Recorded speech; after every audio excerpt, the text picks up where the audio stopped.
After months, possibly years of broken promises, just trust me sounds like manipulation.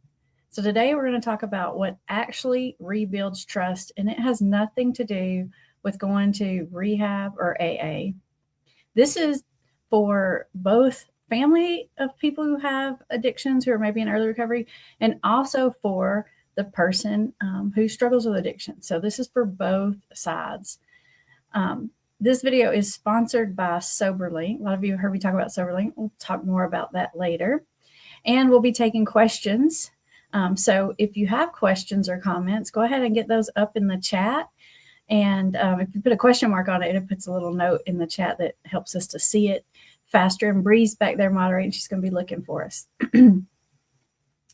So we're going to know exactly the dilemma here. And it's a dilemma on both sides.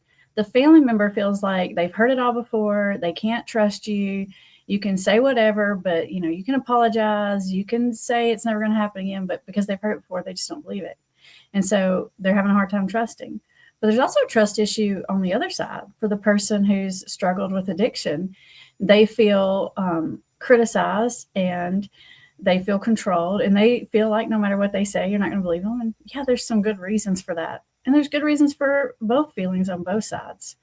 And so the whole thing is it's not, trust isn't going to be rebuilt through words. You're going to need proof. But how do you prove sobriety without going to treatments?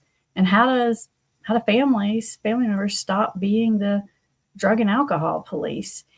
You got to get yourself out of this dynamic, because otherwise, not only does it ruin the relationship dynamics, but it increases the chances of relapse on both sides, because I consider that there's a relapse for a person in recovery, but there's also a relapse for the family members, because family members can relapse back into old, counterproductive, not helpful behaviors too. So let's start by talking about why just trust me isn't quite going to cut it. You've made promises, you've broken promises. You've given apologies have been accepted, but then repeated 10, 20, maybe even 50 times. And the family, they just stop believing any promises. And so a lot of times in my experience, what family members do is they want to see some kind of evidence that you mean it this time. And usually the only thing that family members want to accept is either you're going to treatment, because they feel like if you're not going to treatment, you're not going to get better, or that sometimes it's, they want to hear that you're going to AA meetings. And a lot of times what family members will do is they'll ask this question. They'll say, well, what's different this time? And unfortunately, way too often when they say it with a bit of like sass and sarcasm. Well, like, what's different this time? You said that before. And that's a legitimate question, because you're looking for, how do I know that this time's going to end with a different result? The thing of it is even when they've said it in the past, it's possible that they meant it in the past, but just it didn't work because maybe they didn't do all the right things, or maybe they didn't know exactly what they needed to do. It's possible that they said it in the past and didn't mean it all and never intended to make any real changes. And so families, they're looking for something to prove it. And the only thing that they know is, well, you got to go to treatment. And when they say treatment, that usually means inpatient treatment. Families almost always push for inpatient treatment. And inpatient treatment's usually like 30, 60, 90 days or longer, something like that. Or they want to see that you're going to meetings every day. And if you're not doing those things, they really have a hard time trusting you. It matters to family members because they want you to actually be sober this time, but they don't really have any way of knowing. So the only thing they know how to measure is whether or not you went to treatment or you went to AA. The skepticism isn't necessarily about you as a person, but it's about addiction. And unfortunately, the burden of proof is on you if you're the one who's working to overcome an addiction. The family is exhausted from playing the detective, counting the drinks, checking the bottles, smelling the breath, looking at the bank accounts. The surveillance is destroying everything. It's just putting everything on fire. It's not helping anything. The family member or the person with the addiction. but they need to know some kind of way without constantly checking. The point here is that both people have gotten into unhealthy, unproductive patterns, and it's not easy to break. And I see a lot of clients that really are genuinely trying, and they mean it, and they're trying to do things different, but because they've failed in the past to make those changes, they feel frustrated and stuck because nothing they say gets believed. One question for if you're a family member that you can ask that might get you a better answer and make you feel better is, instead of saying what's gonna be different this time, smart alecky kind of way that we want to say this: say what's changed in your thinking about the drinking, the smoking, whatever, the gambling, whatever the thing is. Ask what's changed in their thinking, because that's what I look for when I'm working with clients. And almost always, it does at times, listen, this is not something people get right on the first time. Even people that are really trying, this is something that takes a few running starts. It is a learning process. And so what I look for people who are, trying to get back on the wagon, is I look for how they're thinking about it differently and what they've learned since the last time. But you gotta either just listen for that in what they're telling you. And if you're gonna ask that, just say, what feels different in your thinking, or just point out to them what seems different in their thinking to you. I do that all the time. I'll say, I can tell that this time is different because you're saying this and this and this, and I've never heard you say that before. I can feel in your demeanor, in your tone of voice, that there's like a conviction there. Like, I will reflect that back. I'll mirror that back to the client, because then they're like, you're right. Like, I do feel different. It's not so much about what's different this time as far as I'm going to jump through all these hoops. And that can be part of it. I'm not saying that's not part of it, but it really is what is different in your thinking this time about it. And for most people, the thing that shifts, that changes, that like really creates the lasting change, are changes in ways people think about whether or not they can manage it, and changes in what people think is necessary to overcome it. So a lot of those false starts involve things like feeling like you can cut it back and not stop completely, feeling like you can use this substance but not that substance, feeling like you can stop everything but not change anything else in your life, like people, places, and things, feeling like you can stop and make changes in your life and not have to get any help whatsoever, like literally not even listen to a podcast or something, like you don't need to do anything. And when someone's in that frame of mind, it doesn't even necessarily mean that they're insincere about the change, but they probably aren't quite all the way there as far as understanding the severity of the issue. So things I listen for are the depth of their understanding about the problem. And that can include when people say things like, yeah, I've tried this and that and the other, and that's not going to work. Or I've learned this, I cannot be around that person. A lot of times it's willingness to make certain changes. It's willingness to take certain actions. But ultimately, it's a shift of heart. When people really get that like last big shift, they think about it different. Like, they no longer romanticize and glorify the addictive behavior, whatever that was, in the same way. And you can feel, I call it it's a spiritual shift, really. It's a shift of heart. And so when someone has that shift of heart, that's the key factor.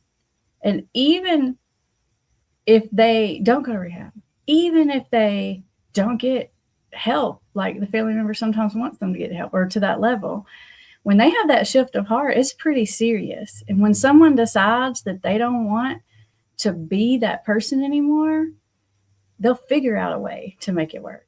So families, the good news for you is you don't have to have all the answers, right? The key isn't telling someone how to get sober and how to stay sober. I don't even consider that my job, because in my experience, people already know how to do it. The key is getting people to come to terms with wanting to do it. And when that desire, when they have that shift of heart, everything changes. Everything sort of turns upside down. I was working with a client a few months ago, and my first session with this client, I said, "When's the last time you drank?" And this client said, "Well, it was yesterday, the day before I talked to him." And so I was talking to him. I said, "Well, do you think you could stay sober this week? Sober without, like, do you need to go to detox? Like, what do we need to do here?" And he's like, "I think I can do it." But I could sense that there was still like a lot of ambivalence around the issue. Like, I could sense he's like, "Yeah, I probably could be sober," but there was some hesitation there. You could feel that he was like, "Well," he didn't say this, but you could sense that it was like, I could tell he wasn't sure if he wanted to do that. And so, when I met with him the next week, I was pretty actually surprised to hear that he had stayed sober for the week, because I didn't really feel like there was this big, like, super commitment, like, I'm going to do this. I wasn't feeling that yet, but that's okay. That doesn't scare me. That's kind of normal. But when he came back the next week and I said, "How are you doing with the drinking thing?" He said, "Well, I haven't had a drink since the day before our last meeting." And I was like, "What?" And I was like, "How did you do that?"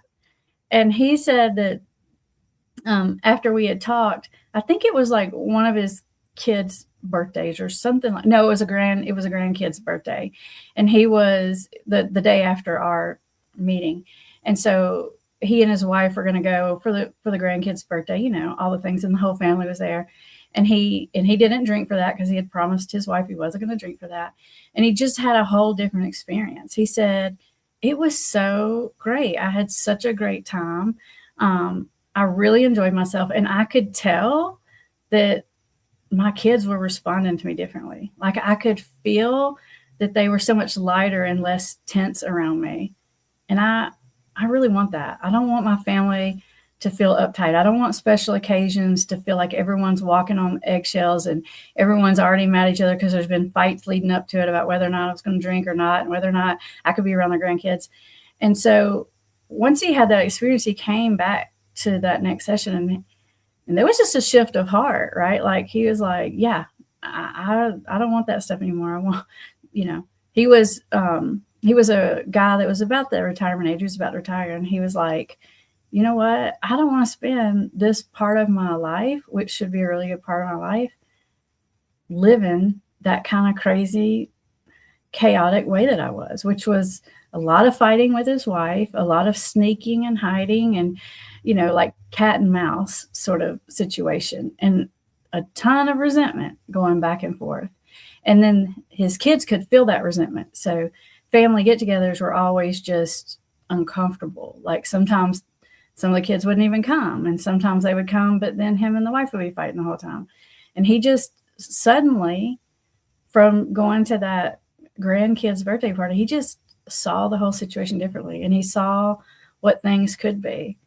And it wasn't even so much that he came to me and he said, I'm going to change. I'm going to go to AA 90 and 90 and get a sponsor. He didn't say anything like that. He didn't say, "I'm going to go to detox." First of all, I didn't need to go to detox because he was already a week sober at that point. So I knew he didn't need to go to detox. What he needed was a heart shift, right? And he had that. And when you can feel that and see that in people, if you're the family member, you can help by pointing that out to them in a good way. So instead of trying to look for how it's not different and how they don't mean it and how they're lying this time, which I know is an instinct, and it's a valid way to feel about it. There's a reason why you feel that way about it. But what you want to do is you want to see those things that are different. Notice those thinking shifts that the person has. Validate their positive reasons for change, because you're helping to grow that seed in them. So not only did they have the heart shift, but you're helping it blossom even more as the family member. So instead of looking for why it's not going to work and how it's not different, look at your loved one for how it is going to work and how it is different and how they have learned lessons and how they have come a long way and how you're really proud of them for picking themselves back up and trying it again, even though, it's been a long, hard journey with a lot of ups and downs. Look for what is different yourself as the family member. So the person with the addiction needs a heart shift, essentially. It's not so much they need to jump through any certain hoops They need to have the heart shift. Once they have that heart shift, they'll figure out what hoops they need to jump through in order to make that happen naturally. Because when you, like, if you decided you wanted to build a house, you were really going to build a house, but you didn't know how, you naturally start researching that, investigating that, figuring out what tools you need or who you need to hire or whatever. So once they have that heart shift, they have what they need. But the family still probably doesn't have what they need, which is a sense of security. So the looking for the heart shift will help give you a sense of security. But because you've been down this road so many times as a family member, it's probably not enough to make you feel secure. You're probably still walking around super hyper vigilant. You're probably watching Amber videos and you're like trying not to snoop and spy and sneak and like, but you're either still doing it anyway or you're really wanting to all the time, but you're resisting, and that's taking a lot of energy from you.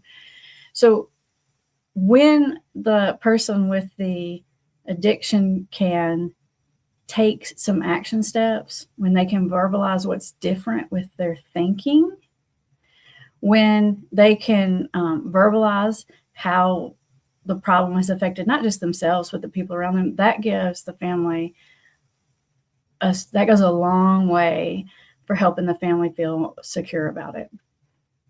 But one of the biggest things you can do if you're the person who has addiction, if you don't want to go to rehab and maybe meetings aren't for you, you can think about what could you do? Are there things you could do as a person in early recovery to help your family feel better? And I know you may struggle with having resentment over having to do something like that, but if you step back and you think about it for literally 5 seconds, there's a good reason why they don't trust you. It would be ridiculous if they did trust you. And you know that, right? And you know that you dug yourself this hole and that you need to spend some time getting out of it. And part of that means it's not just how do I get myself better, but how do I help my family heal too, right? So sometimes the family needs things from you that maybe you don't even necessarily feel like you need to heal, but it would help them heal. And guess what? That makes your life as a person in early recovery so much better. If your family is relaxed, it's going to make your recovery. It's like literally one of the best, most helpful things you can do for your own recovery is get your family to relax, right? Because when they're all hyper vigilant and they're watching you like a hawk and they're constantly accusing you of whatever, and they think literally every time you walk out the door, you're being sketchy, that keeps everybody on edge. And it keeps you in a bad mental space and stressed out. And it takes your resiliency down. And it definitely leaves you more open and vulnerable to relapse. And that's just in a normal situation. I'm not even talking about, some people are just super oppositional. So if you're dealing with someone that's oppositional, or that you're that person yourself, it's almost like you don't even want to do it, but because your family's trying to make you not do it, it's like now you're just resisting the urge to power struggle with them. So you got that layered in on top of everything else. So what are some things that the person with the addiction can do to show that they're serious? One thing is to talk out loud about what's shifted in their thinking, about why they've decided to do that. When you can articulate that to your family member, that goes, I just can't even tell you how far that goes. That goes really, really far.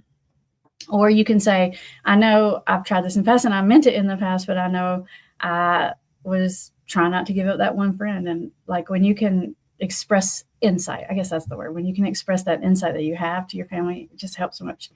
A lot of times people can express that to me, but they don't express that to their family members. Several reasons. One, because they try to avoid the subject like the plague, because they're afraid any mention of anything is going to turn into an argument, and they literally just want peace and quiet. So they're certainly not going to bring it up when the family's not bringing it up, because they feel like it gets talked about too much anyway. So part of it is just avoidance of the topic. But part of it is because they don't realize their new level of insight. It's like they know it, but they don't know it. They don't realize that would be helpful to articulate, because usually it just comes out to me, not in this big, I had this giant insight and they spill it out. It's more in their talking to me about what they're thinking and what's been going on, that I'm picking up these little pieces of insight. I'm like, oh, that's different. Because remember when you used to say that, now you're saying this. They don't even recognize it as that's what it is. So sometimes that's why they're not expressing it to the family. And sometimes the reason you're not expressing it to the family is just because you feel so much shame in yourself about everything that's happened that you literally cannot tolerate the amount of discomfort that happens inside your body and your mind to even think about it. So a lot of times family members will ask me, and well, they haven't even apologized. They seem to like recognize how it's going to affect me. I hear this all the time. I get questions about this all the time. Like, when are they going to like say they're sorry? When are they going to make their amends? When are they going to like acknowledge how all this has affected me?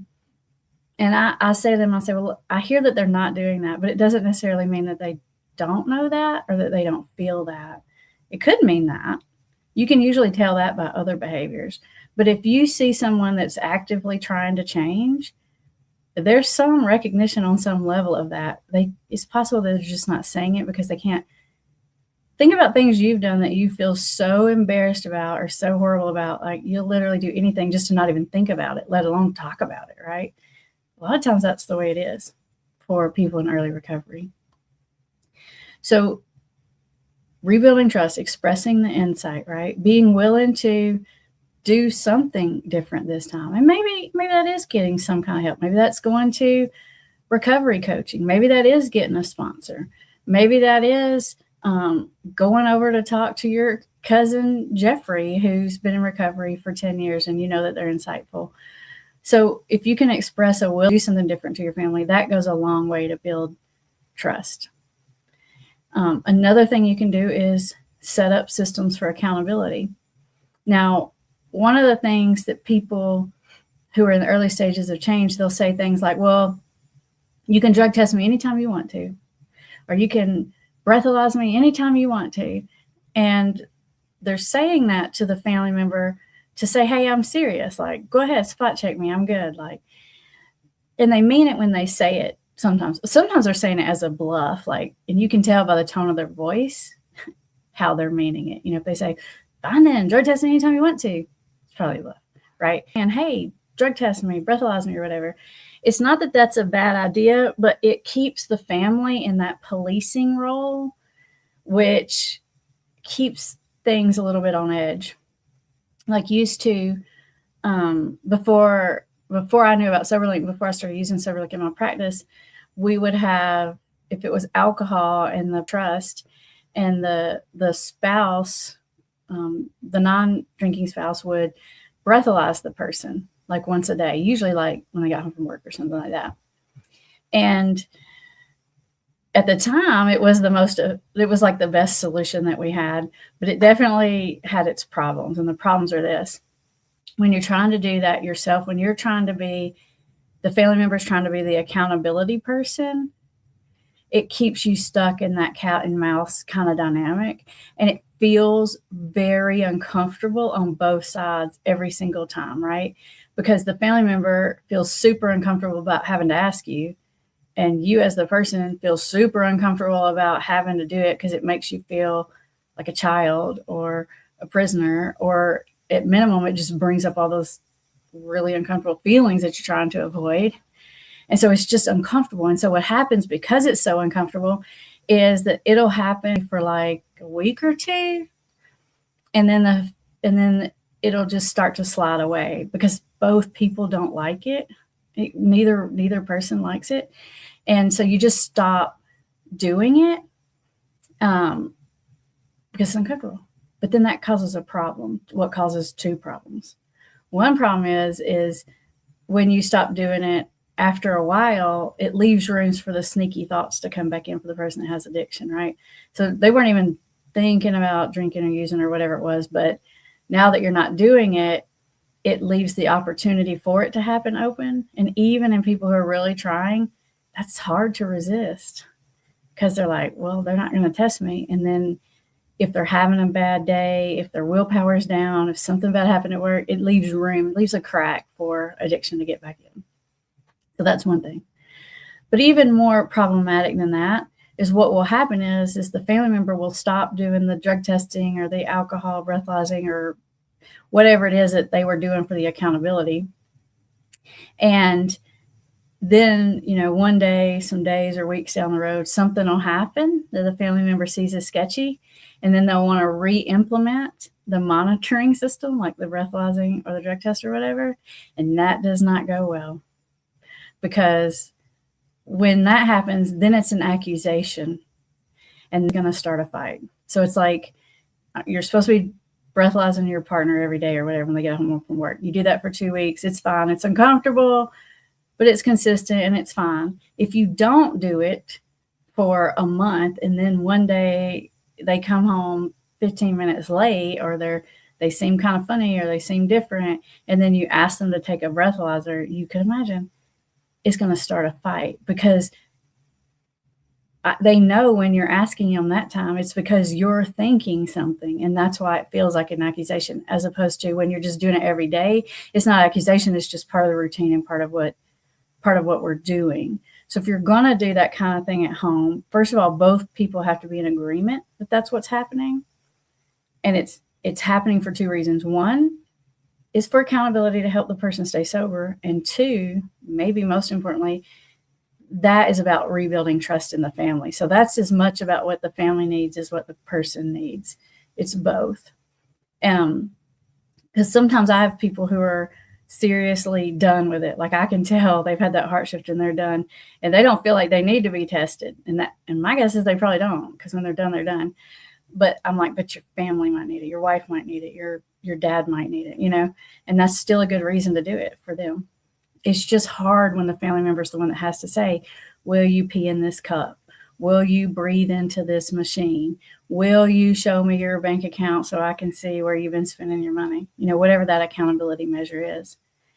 And that's why I always say it's best if there can be some kind of accountability, some kind of way of proving it that doesn't involve the family member having to ask for it. So that's why it's one of the reasons why I'm such a big fan of SoberLink, right? Because it's just an automatic way that does it. I always think of that old infomercial that says set it and forget it. I can't remember what that was for, like a crock pot or something. I don't know. Set it and forget it. Like, you set the SoberLink system and it runs itself. It doesn't feel uncomfortable, so it doesn't back off. It's consistent. It doesn't miss, right? And so then the person is still being asked to take a test, but they're not being asked by their family member, so it doesn't feel personal. It's a schedule that they've come up with. It's a system that they've set up as a way for them to prove to you, to be able to show evidence, so that they don't have to feel constantly like they're being watched, or constantly like the shoe's going to drop on them or something. They can prove it themselves. So when the person with the addiction can come up with a solution, and when they can come up with a way of showing the proof without the family member having to ask, that's the best. SoberLink's one of the best ways to do that if the problem is alcohol. Let me see if I got one here. Let me show y'all what the device looks like. It's like, it's more than just a breathalyzing device. It's a system. So this is what one looks like. This is where the little straw goes in here. It's the camera. And you set it. The person with the addiction decides what's the schedule going to be. Research shows 3 times a day is the most effective schedule. And then they just get a text message. And then they can have an accountability partner that the results go to. That can be your counselor, your coach, your sponsor. It can be your family member. And sometimes it's not good for the family members to get that, because it keeps them vigilant. But it's still better than them having to breathalyze you, because they don't have to ask you to do it, right? It takes that level out. So if the person with the addiction wants the accountability, I suggest the person with the addiction sets up the accountability, as opposed to the family member sets it up. It just shifts the dynamic over to, hey, this is me. I'm trying to prove it to you, versus the family member saying, you have to prove it to me. It's just a little mindset difference, but it makes all the difference, because it feels like if it's come from you, it's a decision that you've made. It's something that you want to do, not something that you're being forced to do, not some way that you're being questioned or disbelieved or something like that. So, with the SoberLink, it's got the facial recognition in it, so you're really not going to cheat it. It happens on autopilot. You can set the results to go to whoever you want to be your accountability partner, as many people as you want to be your accountability partner. And that is one of the most effective things you can do to show proof. But I think it's best if it comes from the person who is trying to prove the addiction, not necessarily comes from the family member. It just will work better. You can do similar things with other recovery isn't alcohol. Maybe the problem is looking at pornography or something like that. There's softwares that you can put on. You can have them put on your own devices. I think there's one called Covenant Eyes. If the problem is gambling, there's certain softwares that you can have put on your devices if it's an online gambling issue.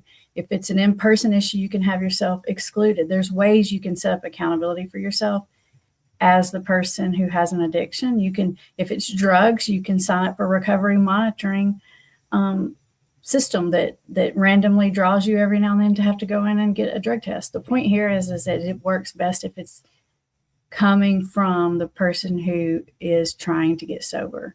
And it will actually help you get sober. And it will help your family member better so they don't feel like they have to be the police officer. And then everybody feels a lot more at ease. And that helps everybody make progress faster. If you heard me talk about SoberLink before, or even if you haven't and you're interested, I have put the link in the description. If you go to that link, it takes you to a page where I literally show you how it works on the back end, how everything's set up and all the things. So you can see on that page all the information about it. So check it out. But if it's not alcohol, there's other ways of doing this. I would like to know from you guys who are watching live, what kind of accountability systems have either you set up for yourself or has maybe as part of your aftercare plan, if you've left a treatment center, what kind of accountability systems have you come up with? Because you're probably thinking of ones I'm not even thinking of, and it would help someone else in here to hear about them. If you're the family member, what would help you feel more at ease? What would help you feel like you could turn in your, private investigator badge or whatever, and you could stop being the police and you could stop being the monitor? You want to get yourself out of that monitor role because it's not helping. It's really not helping you feel better, because even if you're not finding evidence, you constantly feel like you're probably just not finding the evidence. It's probably happening anyway. So it doesn't really help either side, to be honest. And you just want to take yourself out of that role because it's going to take your stress down tremendously. It's going to be hard at first, just like it's hard at first for a person to resist cravings. The family has a craving. It's a craving to check up on you, to monitor you, to see if your car is where your car is supposed to be, to look at where you're at on the tracking app on the phone. It's an urge, pretty much the same as an urge to drink or something else. They get in that habit the same way you get in the habit, and resisting it is difficult. And it's easier for both people to resist the urges when you have some kind of accountability in place. It is the best way to rebuild trust. It doesn't have to be going to rehab. I had this client one time who had a lot of ambivalence about not drinking. And every time he would mess up, I would know he'd mess up because I would get Campbell would come in there and tell me, we got to have a couple session together, which I hate because it usually means my person's in trouble. And the question was always, what are you going to do different this time? And they weren't saying it, but what they were looking for was either I'm going to go to treatment or I'm going to go to AA every day. And so my client would usually say, I'm going to go to meetings. It would be his answer. And that would help the wife feel better for 5 minutes. And then he would do that for a week and a half, and then it would fall off because he didn't really want to go to meetings. He didn't really feel like going to meetings was going to help him. And so he would just agree to that plan because he knows that that's basically what he needed to say to get another chance, essentially. But after you said that, however many times, and it was a bunch of times, you don't mean it. They don't believe it. And it's the whole like, just trust me thing. That's when it just doesn't work anymore. And you need to do something different. So express insight differently, right? Be willing to do things you haven't been willing to do in the past. Change people, places, and things. Stop going certain places. Be willing to let go of that other substance, whatever you've been hanging on to, those past attempts that have failed. You know why they failed. You know in your heart what it is, why it is. If you really are trying and it's not working, you know why it's not working. Whatever that thing is that you've been resisting, get willing to do that. Maybe it is going to meetings. Maybe it is going to therapy or getting a recovery coach. Maybe it is going to detox. I don't know. I'm just saying it doesn't necessarily have to be that. But I know that you know in your heart what that thing is, that one thing that you've just been doing and you've just resisted, but you know deep down inside that's what you need to do. That's what you need to do. And if you can express that to your loved one, it's going to go a long way to build trust and set up some accountability systems. It's a good way to show that you mean it without having to go to treatment. It's a good way to show that you mean it even if you're coming out of treatment, right? Either which way, it's so helpful for both sides. All right, in just a minute, we're going to take your questions and your comments. And I'm still hoping that you guys put in there, what are some things you've done to build accountability in your family system on either side. So go ahead and get your questions and your comments up there. Bree's back there moderating. She's about to put them up here for me. I've put link to SoberLink in the description. I've put link to recovery coaching in the description. Links to all kinds of other resources are down there. So be sure to check those out. All right, Bree, what do we got back there? Monica, I feel like your name is new. I don't remember seeing that one. If you are new, welcome to our little community. We're glad you're here. Monica says, my loved one completed a 20-day inpatient treatment, but a few weeks after coming home, he relapsed and now shows signs of physical addiction again, as withdrawal symptoms are so severe. I set a boundary that I would move out of our home until I feel comfortable that he's got control of his recovery and detoxes safely under medical supervision.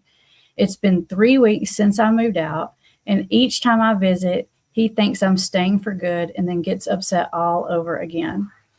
Not sure what I should do. Is there more to that one, Bree? There's not more? Okay. Not sure what I should do. Well, one of the things, Monica, that's so hard about answering is because I always have 100 questions back for you. So one of my questions back for you, Monica, is, so you're going to visit. Are you seeing signs that they're changing? Like, have they been sober? Do you think they've been sober? Or are you going to visit and they're still in their active addiction and nothing's changing, but they think you're going to stay?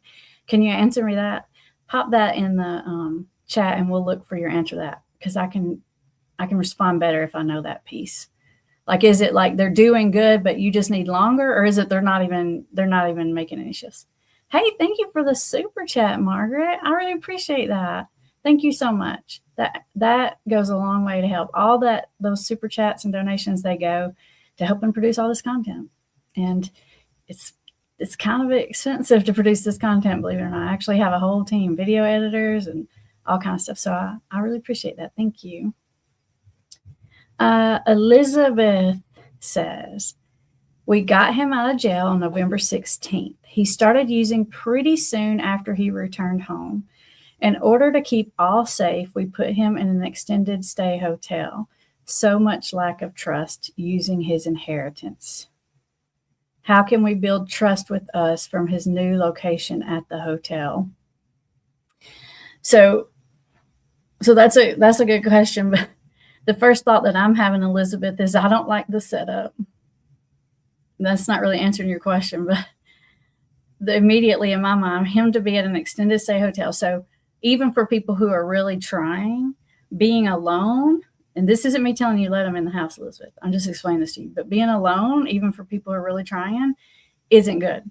Like, I had someone tell me this week, they're like, and they are really serious, like they've had the heart shift. They're like, yeah, I'm about to be, out of work for a couple of weeks for Christmas break, just normal.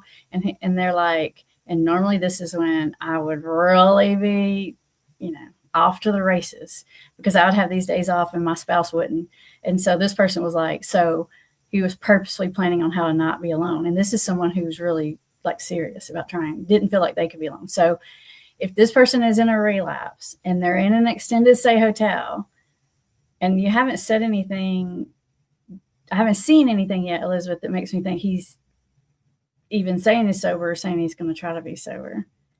And layer on the top of that, you mentioned something about inheritance, which makes me think this person is living by themselves in an extended stay hotel and they've got inheritance money.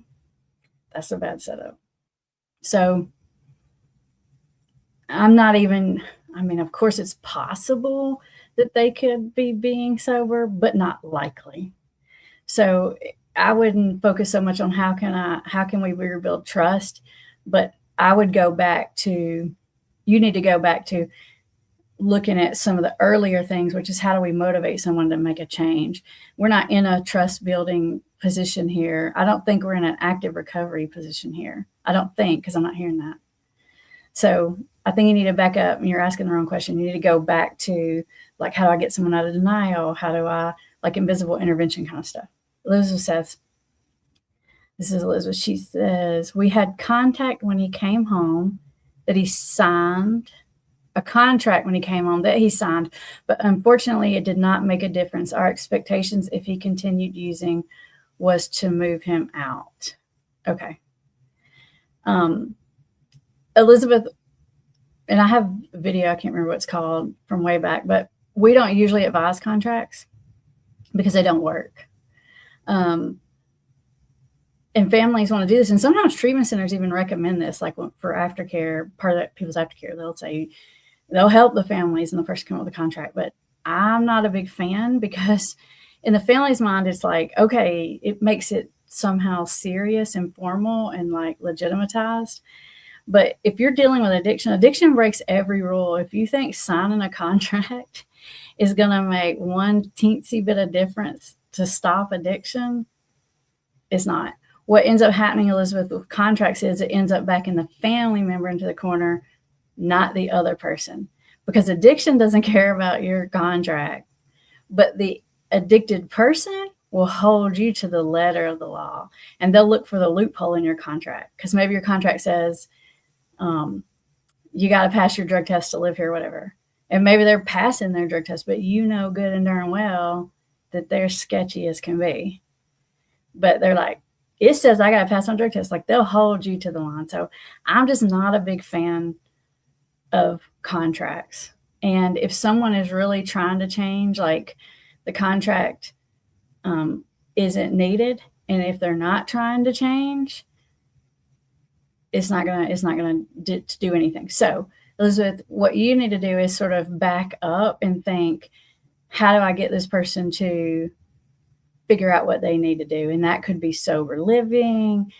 There's something else that needs to change, that I can tell you it's not living by yourself and having inheritance money or having a contract. So it's not, you're not to the trust building process yet. You're to the, how do we get them through the stages of change part.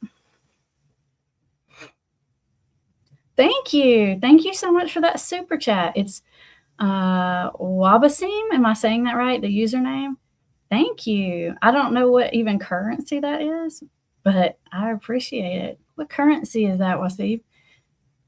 Bree, do you know what that little symbol is? It's not a dollar. I don't know what it is. Thank you, though. I really appreciate that. And I feel like your name is a new username that I haven't seen before either.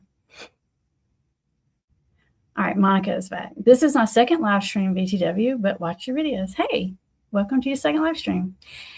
It saved my sanity, so thank you. My loved one is still drinking, but is reducing daily, according to him. And I notice he's been drinking when I see him, so it's uncomfortable for me. Okay, so the situation is you said, you guys remember Monica said she moved out and said, I'm not coming back home until you solve this problem, but you're still interacting, you're still visiting. And so according to him, he's cutting back every day, like trying to taper himself off. And then he's mad, like, why aren't you coming back home? I'm fixing it. But you're like, yeah, but we're not there yet, because when I see you drinking, it triggers me, and that's not good. So here's the thing about Monica. I'm not saying it can't be done, but I am going to say I haven't seen it done. The whole idea of tapering yourself off of an addictive substance until you're done and then stopping completely by yourself, I haven't seen that work. It kind of flies in the face of the whole nature of addictions. Like if you could control it, we wouldn't be in this situation. So it's a good idea and it's going to work. Now, that doesn't mean that your loved one doesn't mean it. That doesn't mean that they're lying or that they're not trying. I'm just saying, I don't think it's going to work. I'm doubtful. Maybe I'm just skeptical, I haven't seen that work. It sounds good in theory.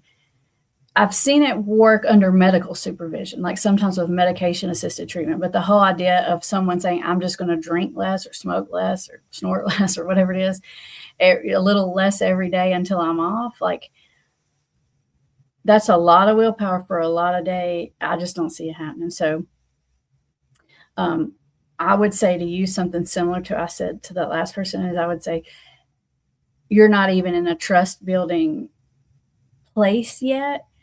Your loved one is still bargaining. So you don't even need to be thinking about like, how do I trust them? This is about not trusting addiction. I'm not even saying I don't trust him. I'm saying I don't trust addiction can do that. I don't trust alcoholism can do that successfully. But you don't necessarily have to say that to him. You can be very positive. You can say, hey, I love the fact that you're reducing or whatever. I love the fact that you're committed to solving this problem. And once we get there, it's going to be great. But you can kind of put it back in their corner to like, let's see how it goes. I don't want you to say to them, that's not going to work. Or Amber says, that's not, don't say that. I'm just giving you a heads up. But it's a bad scenario. By himself. He's trying to cut it back, taper himself off little by little. Like nothing about that fits with how addiction works. So you're right to be skeptical. And you can say to your loved one, you can say, listen, I want to be supportive and I want to see you, but if my coming over here is upsetting you, then I won't do that. Not as in, I won't come over here, but like, I don't want to keep upsetting you. So that puts them being upset back in their corner. It makes it back their problem instead of them making it your problem. It makes it their decision to decide that they're going to control their upsetness because you're going to say, hey, I don't want to upset you because you are trying hard. So put the problem back in their ball court. Cobra 2543 says, what do you do when your loved one is doing all the things, but you still can't trust them? Okay. When you say all the things, you mean all the things right? Like they're doing the accountability, this and that and the other.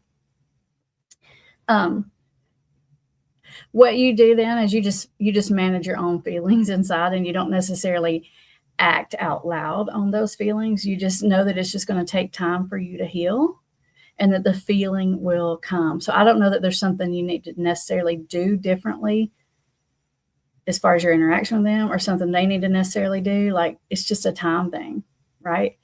You're not trusting them is like reasonable, right? Like there's a reason why. And it's, your brain's trying to protect you. And that craving doesn't go away in you immediately, just like the craving doesn't go away in them immediately, right? So like, even though they're trying, even though you're trying, that feeling, that urge, that pattern that's developed, it takes a minute to go away.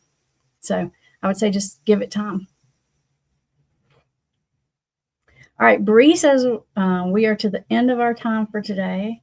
Thank you so much for the super chats, and thank you so much for the really great questions, and even just for showing up and being part of the conversation. Feels silly when you're talking to yourself, so I really appreciate you guys showing up.